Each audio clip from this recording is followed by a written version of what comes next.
Request చేస్తున్నాం. Media మిత్రులకు, electronic media మిత్రులకు, సోషల్ మీడియా ఇన్ఫ్లుయెన్సర్స్కి అందరికీ స్వాగతం. దండోరా చాలా తెలంగాణ రూటెడ్ ఫిల్మ్ అండి. ఇది తను మురళి ఈ స్క్రిప్ట్ రాసుకున్న ఏం చదువుకున్నారు మీరు అని అడిగా. ఏం చదువుకోవటం అంటే అమెరికా నుంచి వచ్చాను అని అన్నాడు. అంటే cinema is all about emotion అండి, కమర్షియల్. ఇది మాత్రం నిజం. మనం ఏదో జనానికి సలహాలు సందేశాలు ఇద్దామనుకునే పరిస్థితి అయితే సినిమాకి వాళ్ళు లేదు. ఈ సినిమాలో ఎంటర్టైన్మెంట్ ఉంటుంది, ఎమోషన్ ఉంటుంది, డ్రామా ఉంది, అగ్రెషన్ ఉంది. నేను దండోరా అని టైటిల్ చెప్పినప్పుడు నేను అన్నాను, ఏంది వన్ సైడ్ అనుకుంటారేమో కదా ఆ సినిమా. లేదు, అది కామెడీ ఉన్నా దండోరా వేసినట్టే ఉంటుంది. ఎమోషన్ ఉన్నా సరే ఆ దండోరా ఏదైతే ఒక ఫీల్ ఉంటుందో, లోపల ఎమోషన్ ఉంటుందో, అది దాన్ని ఆ దండోరా అనేది ఒక ఎమోషన్. దండోరా ఇస్ అన్ ఎమోషన్ అనేది నా ఫీలింగ్. కథ విన్నప్పుడు నాకు ఒకటే అనిపించింది, ఆఫ్టర్ కోర్టు కన్నా ముందే ఈ సినిమా నేను కమిట్ అయ్యాను. కంటెంట్ ఫుల్లీ లోడెడ్ ఫిల్మ్ అండి. ఇది మనం ఇలా మాట్లాడగానే, లేదంటే మనం ఇలా బాధపడి చెప్పగానే సినిమా చూస్తారనుకునే రోజులు లేవు. ఎవ్వడికి అలాంటి ఓపిక లేదు, అంత టైము లేదు.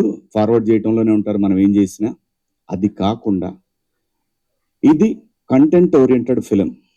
ఇది మనకి తమిళ్లో వచ్చినా, ఏ లాంగ్వేజ్లో వచ్చినా ఈ సినిమా ఆడుద్దండి, అంతవరకు అయితే కన్ఫామ్. ఇది నా అభిప్రాయం. నా అభిప్రాయాన్ని అంగీకరిస్తారా లేదనేది రేపు పొద్దున సినిమా థియేటర్లో రిలీజ్ అయిన రోజు మనకు తెలుస్తుంది. పాత్రలు ప్రతి ఒక్కళ్ళకి కూడా వాళ్ళ స్థాయిలో వాళ్ళని ఎలివేట్ చేసుకోవటానికి ఒక్కొక్క క్యారెక్టరు అలా క్రియేట్ చేశారు. ఈ పాత్ర దొరికిన ప్రతి ఆర్టిస్టులు అదృష్టవంతులేనండి. ఈ సినిమాలో వాళ్ళు ఎంతసేపు ఉంటారనేది సెకండరీ, స్క్రీన్ స్పేస్ ఎంత అనేది సెకండరీ. ఈ సినిమాలో చేసామంటే ప్రతి పాత్రకి ఒక తన యొక్క సెల్ఫ్ రెస్పెక్ట్ ఉంటుంది ఆ క్యారెక్టర్. ప్రతిదానికి ఒక సెల్ఫ్ రెస్పెక్ట్ ఉంటుంది ఆ క్యారెక్టర్. అంత బాగా కుదిరింది ఈ సినిమా. అలాగే బెన్నీ గారు వచ్చి చెప్పారు. బెన్నీ గారు ఇట్లా ఫోన్ చేసి, మా ఫ్రెండ్ అదే 90s ప్రొడ్యూసర్ ద్వారా ఫోన్ చేశారు నాకు. ఫోన్ చేస్తే రండి కథ విందామని చెప్పాను. వచ్చారు. ఆయన ఏదో అట్లా ఓ పక్కన అలా కూర్చున్నారు. కథ ఈయన చెప్పారు. ఆయన మాట్లాడలేదు. ఆయన చెప్పేసి ఆయన వెళ్ళిపోయారు. తర్వాత రవి గారు కథ చెప్పారు నాకు, మురళి గారు. నాకు అనిపించింది అనమాట చాలా. ఆ క్షణంలో నేను ఏదైతే 90s చేసేటప్పుడు ఒక మిడిల్ క్లాస్ ఫాదరు ఎలా స్ట్రగుల్ అవుతాడనేది ఎలాగైతే నేను ఆ సిరీస్లో అతను చెప్తున్నాను సేపు నాలో ఏం ఎక్స్ప్రెషన్ లేదు. అయిపోయిన తర్వాత ఇది ఎక్కడైనా దారి తప్పుతాడా అంటే కథ చెప్పడంలో ఎక్కడైనా పక్క వెళ్తాడా అనే ఫీలింగ్ నాకు. అది అతను చెప్పే వరకు, ఎండ్ క్లైమాక్స్ చెప్పే వరకు కూడా నాలో ఎటువంటి ఎక్స్ప్రెషన్ తను చూడలేదు. కానీ ఒక్క చోట నాకు కళ్ళమ్మ నీళ్ళు రావటం చూశాడు. ఇంకా అదే లాస్ట్ సీను.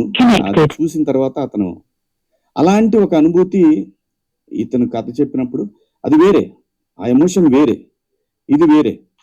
బట్ అలాగా ఇతను ఏమైనా దారి తప్పుతాడని చెప్పి నేను ఏ కథ చెప్పినా కానీ, కోర్టు తర్వాత మీ అందరికీ తెలుసు మనం ఎన్ని సినిమాలు ఏం చేయొచ్చు. ఎన్నో వచ్చినాయి నాకు, రోజు 4-5 సినిమాలు వచ్చినాయి. ఎందుకంటే 13 సంవత్సరాలు సస్టైన్ అయ్యాను. సినిమా డబ్బులు లేకుండా, సినిమా పని చేయకుండా సస్టైన్ అయినండి. డబ్బుల కోసం ఏది పడితే అది చేయాలనే ఉద్దేశం నాకు తెలియదు. ప్రజలు నాకు ఒక రెస్పెక్ట్ ఇచ్చారు, దాన్ని కాపాడుకోవాలనే ఉద్దేశంలోనే డబ్బులు మనకి ఎంత రావాలో అంత భగవంతుడు అది ఆయన డిసైడ్ చేస్తాడు. ఆ డిపాజిట్ అది ఎప్పుడు రావాలో అప్పుడు వస్తూ ఉంటుంది. అలా మంచి పాత్రలు చేయాలి, ఎట్టి పరిస్థితుల్లో కూడా మంచి కథలు చేయాలనే ఏంలో నేను విన్న 70-80 కథల్లో ఇది ఒక కథ అండి. అందులో నాకు నచ్చిన ఒక 10 కథల్లో ఇది ఒక కథ. ఏది నేను రీఎంట్రీ తర్వాత నేను వచ్చినాక, మళ్ళీ ఇండస్ట్రీకి వచ్చిన తర్వాత అలాంటి ఒక గొప్ప కథ ఇది. ఎవ్రీథింగ్ ఎక్కడా కూడా మనకి వీళ్ళేదో మనకి వాయించేస్తారు, కులాలు మతాలు ఏం లేదండి. ఎక్కడ కూడా ఏ కులంలోనైనా ఇక్కడ 2 కులాలు, డబ్బున్నోడు లేనోడు, ఇవి 2 రాజ్యాన్ని ఏళ్తాయి. ఈ రెండిట్లో నుంచే స్ట్రగుల్ ఉంటుంది. వాడేమో తొక్కాలని, వీడేమో తొక్కుతున్నాడు పైకి లేవాలని. ఇదే ఫీలింగ్ ఉంటుంది ఎక్కడ చూసినా సరే. అది మీడియా అయినా, సోషల్ మీడియా అయినా, ఎక్కడైనా సరే ఒకడిని ఒకడు నేను నీకన్నా గొప్పవాడిని చెప్పాలనే ప్రయత్నం జరుగుతూ ఉంటుంది ఎక్కడైనా సరే. ఇందులో పాత్రలు కూడా అలాగే ఒకడిని అవతల వాడిని గురించి తక్కువ అంచనా వేయటం అనేది మనిషికి సహజమైనటువంటి ఒక డిఎన్ఏలో అది వచ్చింది మనకి, అది ఎవల్యూషన్ అవుతూ వచ్చింది అది. అలాంటి ఒక మంచి కథను తీసుకున్నాను. ఎందుకంటే బెన్నీ గారు ఈయన కలర్ ఫోటో సినిమా, ఆ తర్వాత బెదుర్లంక, అది కమర్షియల్గా ఎంత ఆడింది అనేది పక్కన పెట్టి నాకు అనవసరం. బెదుర్లంక అనేది ఎలా, కానీ కాన్సెప్ట్ ఉంది చూసారా, అది ఈ కథలో కూడా ఖచ్చితంగా చెప్తున్నాను, ఇది దేశం మాట్లాడుతుందేమో అని అనిపిస్తూ ఉంది. అంటే దేశం మాట్లాడుతుంటే సినిమా ఫ్రెటర్నిటీ వాళ్ళు మాట్లాడతారని అనిపిస్తుంది దేశవ్యాప్తంగా. మంచి కథ, ఆర్టిస్టులు కూడా బాగా, ఎవరు ఏ ఆర్టిస్ట్కి ఇచ్చినా కానీ పండగేనండి. ప్రతి క్యారెక్టర్ పండగలా ఉంటుంది. అలాగే ఈ పెర్ఫార్మెన్స్లు చూసిన తర్వాత ఆయనకి పూనకం వస్తుంది అనేది కన్ఫర్మ్. నిజంగా అండి, అందరు ఎవ్వరు కూడా న్యాచురల్ గా ఉంటే ప్రతి ఒక్క క్యారెక్టర్ కూడా అంత బ్రహ్మాండంగా ఆయన స్కోర్ అది బ్రహ్మాండంగా చేశారు. అలాగే ఇలాంటి సినిమా పట్టడం ఎడిటర్ కూడా ఒక ఛాలెంజింగ్. డెఫినెట్ గా ఏ ఎక్స్ప్రెషన్ క్యాప్చర్ చేయాలి, ఎక్కడ కట్ చేయాలి అనేది సతమతం అవుతారు ఖచ్చితంగా ఎడిటింగ్ టేబుల్ మీద. బట్ ఒక జడ్జిమెంట్కి వచ్చేస్తారు, డైరెక్టర్ తో కూర్చొని వస్తారు, తనకి ఛాలెంజింగే. అంత బాగా చేశారు అందరూ కూడా, ప్రతి ఒక్కళ్ళు ఎవ్వరు కూడా వీళ్ళు బాగా చేశారు వీళ్ళు బాగా చేయలేదు లేదు. ప్రొడ్యూసర్ ఒక్కడ మాత్రం చాలా స్ట్రగుల్ అయ్యాడు. ఆబ్వియస్లీ అవుతారు కదా, ప్రతి ఒక్కడికి డబ్బులు ఇస్తేనే వస్తారు ఎవడైనా సరే. ఇవాళ పరిస్థితుల్లోనే డబ్బులు ఇస్తేనే పనిచేస్తారు. బట్ ఆ పెయిన్ ఉంటేనే దీనికి రెస్పాన్సిబిలిటీ ఉంటుంది. నేను చేశాను, 4 సినిమాలు చేశాను నేను. ఆ రెస్పాన్సిబిలిటీ ఉంటుంది, ఆ పెయిన్ ఉంటుంది. కానీ ఖచ్చితంగా ఇది టేబుల్ మీద బ్రహ్మాండంగా డెలివరీ అవుతుంది. ఏం టెన్షన్ వద్దండి. ఖచ్చితంగా 25వ తారీఖు క్రిస్మస్కి ముందుగా ఓవర్సీస్లో 23వ తారీఖు నుంచి ప్రీమియర్స్ ఉంటాయి. నేను ఇక్కడ కూడా అదే రోజు చేద్దామండి. ఎందుకు భయపడాలి, మనం ఎందుకు భయపడాలి? కంటెంట్ ఉంది ఇక్కడ. సినిమాని నమ్మి, కథని నమ్మి చేసిన సినిమా బ్రహ్మాండంగా ఉంటుంది. మీరందరి ఆశీర్వాదం కావాలి. మనం ఎంత చెప్పినా కానీ, మనం ఎంత ఏం చేసినా కానీ వాళ్ళకి నచ్చని దాని గురించి రాయమన్నా రాయరు, అది పోదు పెన్ను. దానికి కూడా ఒక సెల్ఫ్ రెస్పెక్ట్ ఉంటుంది. మనం ఎంత చెప్పినా కానీ దానికి కూడా ఒక సెల్ఫ్ రెస్పెక్ట్ ఉంటుంది. కాబట్టి ఖచ్చితంగా నమ్మి చేశాము, నచ్చుతుందని ఆశిస్తున్నాను. రండి, థియేటర్స్కి రండి, మంచి కంటెంట్ ఉందాం. ఫిల్ము 25వ తారీఖు, 26, 27, 28 జనవరి 1 సెలబ్రేషన్స్ ఉంటాయి ఖచ్చితంగా. ఈ సినిమాకి సంబంధించి అందరం కలిసి ఎంజాయ్ చేద్దాం, థియేటర్లో ప్లస్ బయట. థ్యాంక్ యూ అండి, థ్యాంక్ యూ అవకాశం ఇచ్చినందుకు. ఈ సినిమాకి బెన్నీ గారికి, అలాగే మురళి గారికి, అలాగే సినిమాని ఎగ్జిబిట్ చేస్తున్న డిస్ట్రిబ్యూటర్స్ మైత్రి వారికి, అలాగే ప్రైమ్ షో వారికి అందరికి కూడా, అలాగే US లో డిస్ట్రిబ్యూట్ చేస్తున్న భద్రకాళి వారికి అందరికి కూడా పేరు పేరున ధన్యవాదాలు. Thank you. మీడియా మిత్రులందరికీ కూడా thank you so much sir. Thank you. ముందుకెళ్ళాను చక్కగా. బాలయ్య గారి బ్లెస్సింగ్స్ తో, బాలయ్య బాబు గారి ఫ్యాన్స్ అందరూ నాకు సపోర్ట్ చేస్తున్నారు నిజం చెప్పాలంటే.